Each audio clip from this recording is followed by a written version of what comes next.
Hello বন্ধুরা, কেমন আছেন সবাই? আমি দেখুন আজকে সকাল সকাল একটা ব্লগ নিয়ে চলে এসেছি।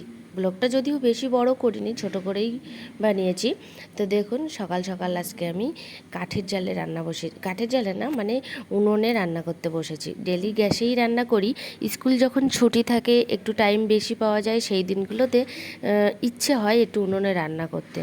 এটা অবশ্য শখ করে, এমনি নর্মালি বাড়িতে গ্যাসেই রান্না করি। তার মধ্যে দেখুন আমাদের বাড়িতে কত কাঁঠাল হয়েছে গাছে। তো বাইরে বসে বসে রান্না করতে ছোটোবেলায় মাকে দেখতাম, আর তখন থেকেই মনে মনে একটা শখ ছিল।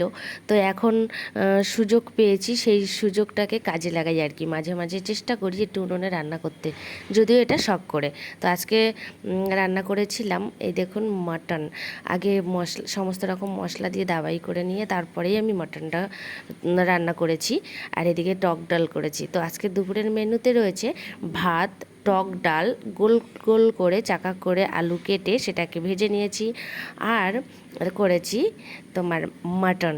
তো দুপুরের মেনু কেমন লাগলো অবশ্যই কমেন্টে জানাবেন। দেখা হবে আবার একটা ভিডিও।